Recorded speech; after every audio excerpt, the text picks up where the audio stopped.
آج انشاءاللہ تعالی ہم سورۃ الضحیٰ کی آیت نمبر 7 اور 8 پڑھتے ہیں اور ان آیات کو سمجھنے کی کوشش کرتے ہیں۔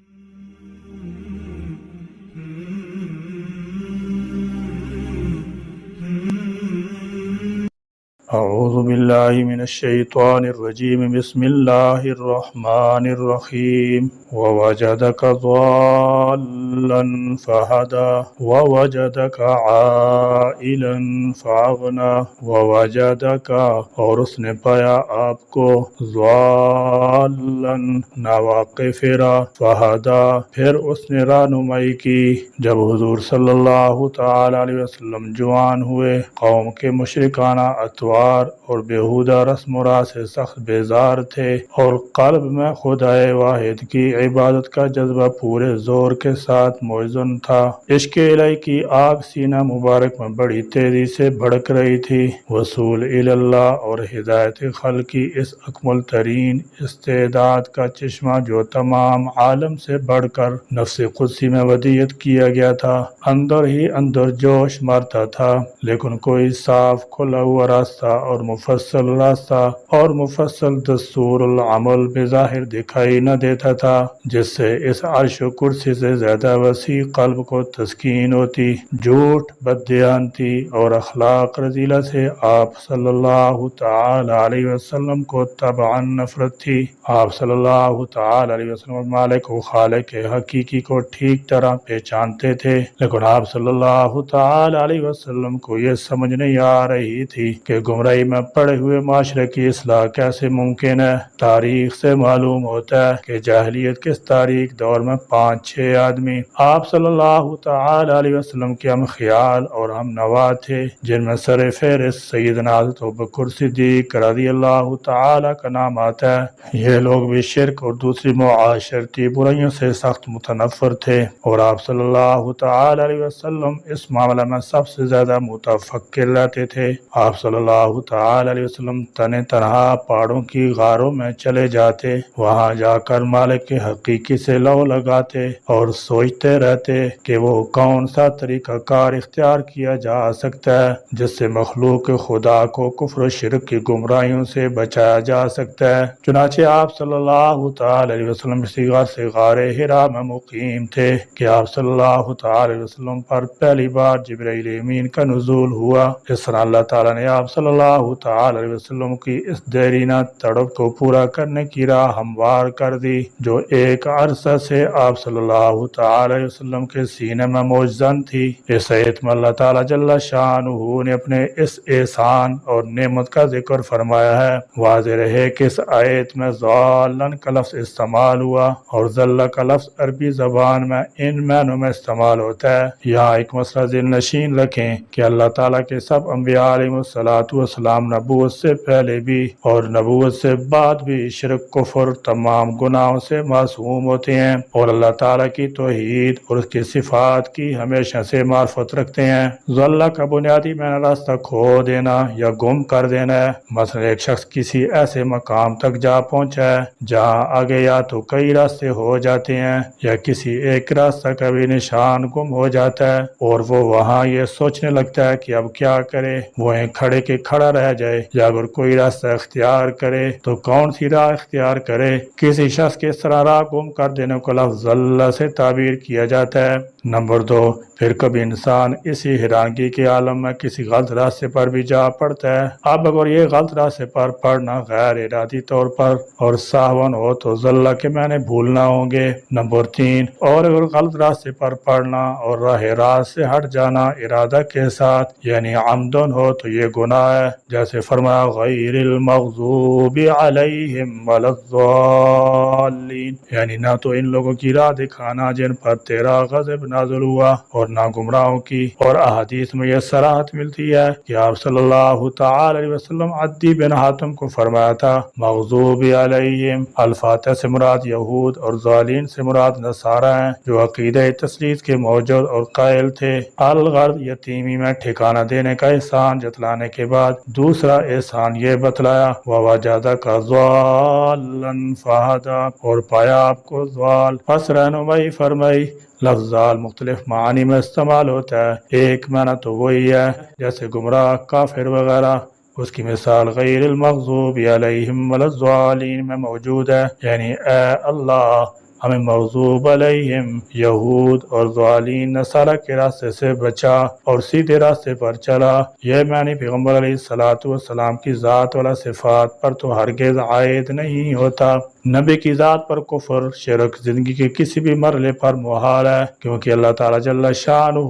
ابتداء سے ہی نبی کی ذات کا محافظ و نگران ہوتا ہے۔ زوال کا ایک دوسرا معنی حیران اور سرگردان ہے، جو شخص گم ہو جائے اسے بھی زوال کہتے ہیں، جیسے الحکمت ضالۃ المومن، دانائی اور حکمت مومن کی گمشدہ متاع ہے۔ زوال کا ایک اور معنی ناواقف بھی ہے، اگر یہ معنی لیا جائے تو آیت کا مفہوم ہوگا آپ کو ناواقف پایا۔ اس قسم کا مفہوم بعد دوسری آیات میں بھی پایا جاتا ہے، مثلا ما کنت تدری ما الکتاب ولا الایمان ولکن جعلناہ نورا نہدی بہ من نشاء، آپ کو پتہ نہیں تھا کہ کتاب علم کیا ہے اور ایمان کی تفصیل کیا ہے، یہ روشنی تو ہم نے آپ کے دل میں ڈالی، آپ کو صحیح عقائد اور صحیح پروگرام معلوم نہیں تھا، یہ تو اللہ تعالیٰ نے آپ کو بتلایا۔ مقصد یہ ہے کہ آپ کے اندر پروگرام کو خود کرنے کی صلاحیت اور جذبہ تو موجود تھا، مگر آگے کوئی راستہ معلوم نہیں تھا، اسی اللہ تعالیٰ نے آپ پر مہربانی فرمائی،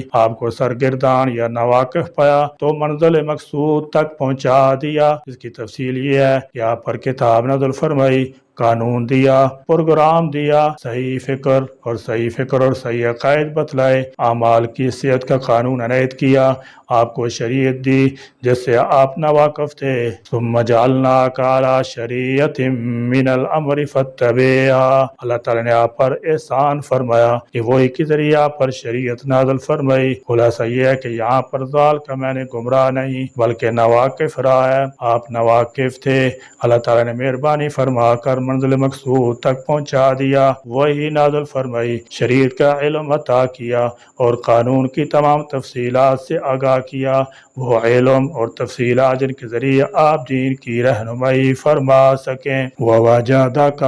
اور اس نے پایا آپ کو عائلاً تنگ دست، فَأَغْنَىٰ، تو اس نے غنی کر دیا، فرمایا وَوَجَدَكَ عائلاً فَأَغْنَىٰ، اور اس نے تمہیں حاجت مند پایا تو غنی کر دیا۔ اس آیت کی ایک تفسیر یہ ہے کہ اللہ تعالیٰ جل شانہ نے آپ صلی اللہ تعالی علیہ وسلم کو حاجت مند پایا تو حضرت خدیجہ رضی اللہ تعالی عنہا کے مال، پھر حضرت ابوبکر صدیق رضی اللہ تعالی عنہ کے مال، پھر حضرت عثمان غنی رضی اللہ تعالی عنہ کے مال، اور پھر غنیمت کے مال کے ذریعے آپ صلی اللہ تعالی علیہ وسلم کو غنی کر دیا۔ دوسری تفسیر یہ ہے کہ اللہ تعالیٰ نے آپ صلی اللہ تعالی علیہ وسلم کو حاجت مند پایا تو قناعت کی دولت عطا فرما کر غنی کر دیا۔ تونگر کا مطلب ہے اپنے سوا تجھ کو ہر ایک سے بے نیاز کر دیا، پس تم فقر میں صابر اور غنا میں شاکر رہا، جیسے خود نبی کریم صلی اللہ تعالی علیہ وسلم کا بھی فرمان ہے کہ تونگری ساز و سامان کی کثرت کا نام نہیں، اصل تونگری دل کی تونگری ہے۔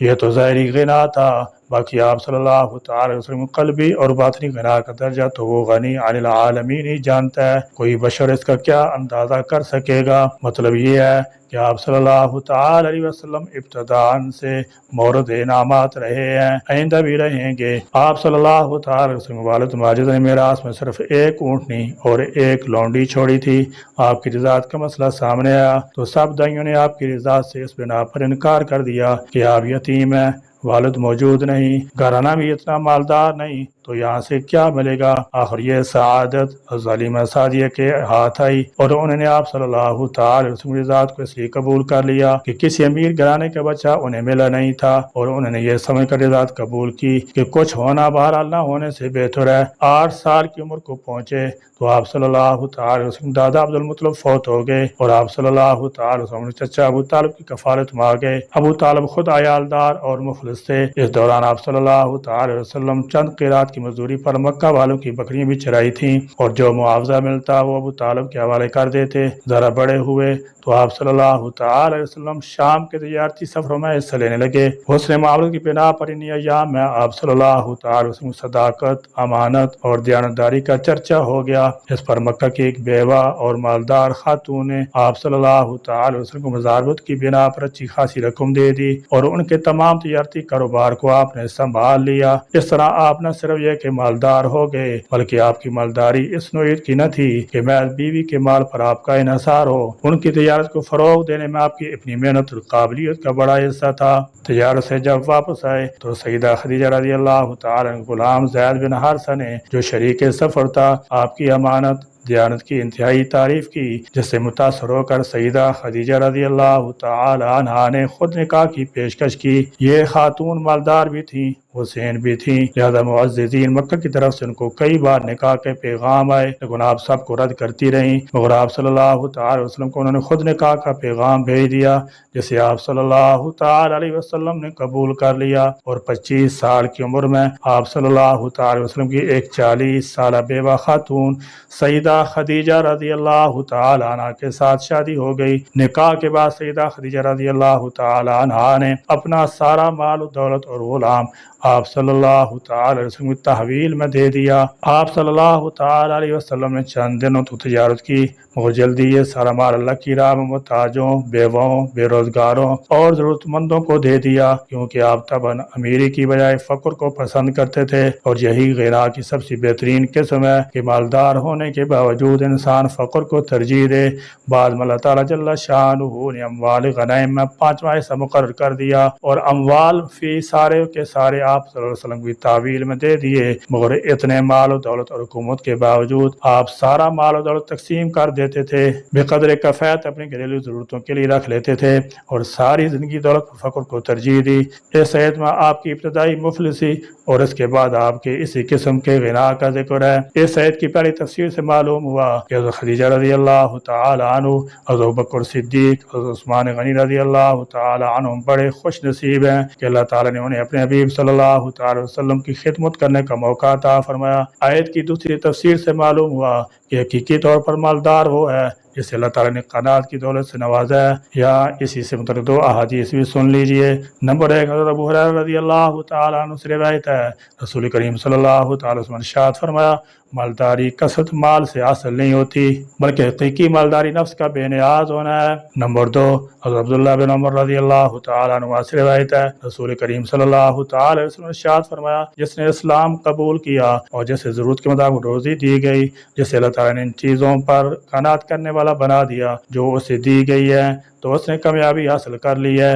عام طور پر یہ بھی مشاہدہ میں آتا ہے کہ اکثر امیر لوگ دل کے غریب ہوتے ہیں، زیادہ سے زیادہ دولت حاصل کر کے بھی ان کا دل مطمئن نہیں ہوتا بلکہ اس کے پیچھے اور زیادہ بھاگتے ہیں اور خرچ کرنے میں بخل سے کام لیتے ہیں۔ حضور علیہ الصلوۃ والسلام نے فرمایا، قناعت کی دولت نصیب ہو جائے وہ بڑے بڑے دولت مند سے بہتر ہے۔ نبی کریم صلی اللہ تعالی علیہ وسلم نے فرمایا، یعنی وہ شخص کامیاب ہو گیا جس نے اسلام قبول کر لیا اگر جو اس کے پاس گزر اوقات کا سامان بقدر ضرورت ہی ہو۔ یہ قناعت بہت بڑی دولت ہے۔ یا اللہ کریم ہمیں نبی کریم صلی اللہ تعالی وسلم کی محبت عطا فرما۔ اللہ کریم خالق و مالک اور سب اختیار صرف آپ ہیں، اس لیے آپ ہی تنہا معبود ہونے کے لائق ہیں۔ یا اللہ ہمیں اپنی بندگی، پرستش اور عبادت میں لگائے رکھیے۔ یا اللہ کریم ہمیں ہر حال میں اپنی ذات پاک کی طرف رجوع ہونے کی توفیق نصیب فرما اور غیروں کی طرف نظر کرنے سے بچا۔ یا اللہ کریم ہمیں بھی قناعت کی عظیم دولت سے نواز دے۔ آمین یا رب العالمین۔ وآخر دعوانا الحمدللہ رب العالمین۔